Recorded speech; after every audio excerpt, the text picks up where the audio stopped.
Imagine you have an 18-month-old and you've just been told they're never going to speak normally. They're never going to go to a normal school, and they're never going to graduate. Well, that was reality for my parents when they found out I was profoundly deaf. If this were you, does it sound like you've just been told that your child's disabled? Well, today I'm going to be talking about a new disability, being normal. But before I do that, I just wanted to introduce myself. So my name is Reilly, and I'm profoundly deaf. What does it mean to be profoundly deaf? Well, let's go through it now. So whether it's a fire alarm or a siren or an aeroplane engine, I can't hear anything. Now, being profoundly deaf comes with lots of judgments, assumptions, and stereotypes. So today, I'm just going to be sharing some funny insights and stories about life with deafness. So the most important thing that I have is this device right here, known as a cochlear implant, because put simply, it allows me to hear. Now, I know what many of you are probably thinking, that it looks really small and discreet, and you are correct. However, this wasn't always the case. And you'll notice that old models used to be bigger than my ear itself. Yes, don't worry about the picture, that's a completely safe environment. And not only were they bigger, but they were heavier, meaning any time I would do any physical exercise or twist or turn or anything like that, it would often fall off. Now normally, this wasn't an issue. I would just bend over, pick it up, put it back on, and we're good to go.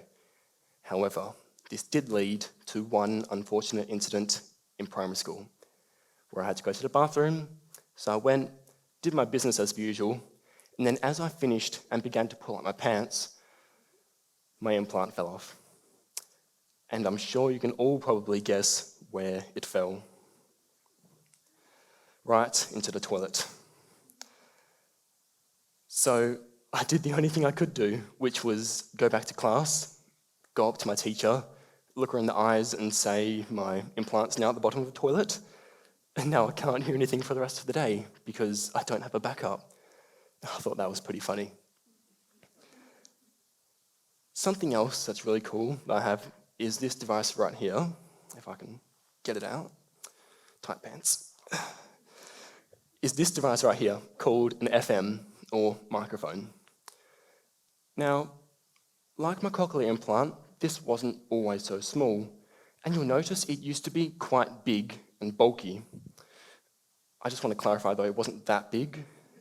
Just so you know, it was a bit bigger, but it wasn't that big. Just want to make sure. Cool. And with the old models, when I'd give it to the person that I want to listen to, they would put the main part on their pants, unravel a little cord, put the cord on the collar of their shirt, and it would just end up with this really messy system going across their chest. But now, with this one, all you have to do is I give it to the person, they use a clip on the back, pop it on the collar of their shirt, and now I can hear everything they're saying. And in high school, this was pretty cool because I got to hear teachers' conversations when they were outside the classroom. And there were always three things that they mentioned. First was talking about students behind their backs. Second was revealing answers to upcoming tests. And third, and probably the coolest at the time, was hearing teachers swear. Because back then, when you're so much younger, that was just unheard of. That was new, that was insane. I thought that was pretty cool. But for me, the coolest thing that I think I have is my ability to switch off. What does it mean to switch off? Well, let's go through that now. So I want everyone in the audience to just close your eyes and focus on the sounds you hear around you. Now, keeping your eyes closed, we're going to run through a scenario. So imagine you've just had a long and tiring day at work. So you just want to come home and relax. So you open the front door of your house, and bam! The sound hits you like a brick wall. The kids are screaming and crying, the dog's barking, the radio's on, the television's on, the dishwasher's on. It's loud, it's frustrating, it's hectic, it's overwhelming. But for me, by simply taking my cochlear implant off, I get that peace and quiet that you heard just moments ago. I think that's pretty cool. All right, now, up until this point, you can all open your eyes, by the way. Don't need to keep them closed. Up until this point, everything I've talked about are things that I do and have. However, as conversations go two ways, there's also things that you can do when talking to someone who's deaf. So the first thing to know is that we lip read.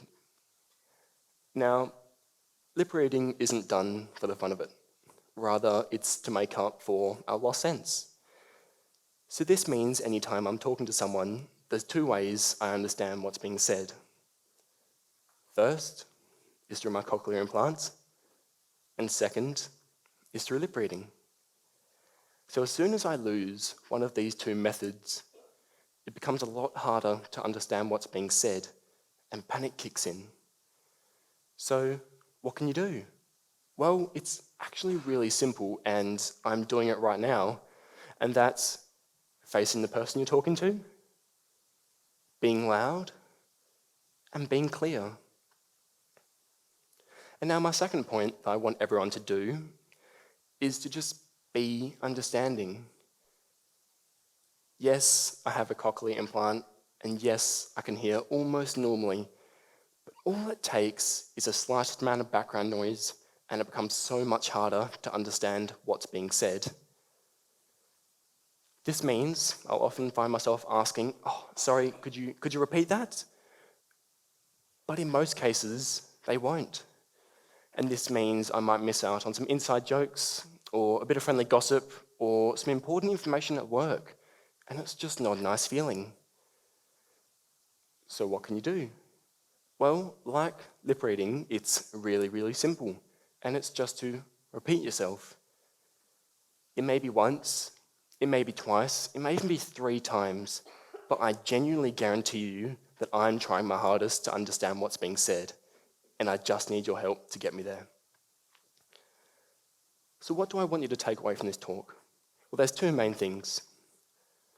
First, the word disabled is a huge no-no. By calling someone disabled, you've made a judgment, an assumption, and a stereotype about what that person can and can't do. Now, I'm not going to stand here on stage and pretend I'm perfect, because I'm not. I've made mistakes, I've gotten upset, and in the heat of the moment, I've called people disabled. But all I'm trying to say is that I know what it's like to be on the receiving end. Because let me tell you, when you're on that receiving end, you feel worthless, useless, incapable, broken, and so many other horrible things that I don't want anyone to ever experience. So instead, just get to know them. Talk to them, laugh with them, and have a conversation with them. Because with as little as 10 minutes of me being up here, I've been able to share so many cool things about my deafness. So imagine what I could share in 20 minutes, in half an hour, in an hour, in a day, and so on. And that brings me to my second point. Don't call people disabled because they're deaf. Because if I say, well, hang on, let's take a step back and let's look at the situation a bit differently. Let's say, because I'm deaf, I can choose when I want to hear and when I don't want to hear. However, those of you with normal hearing, which is probably most of you in this room, you hear. You don't get to choose when you want peace and quiet and when you just want to take your cochlear implant off. So in a way, I could call those of you disabled. And by doing so, I've placed you in a box filled with judgments, assumptions, and stereotypes. And in a real-life situation, you won't be able to prove otherwise because I've already made my mind up about what you can and can't do. As Carl Sandburg once said, be careful with your words. Once they are said, they can only be forgiven, not forgotten. Thank you.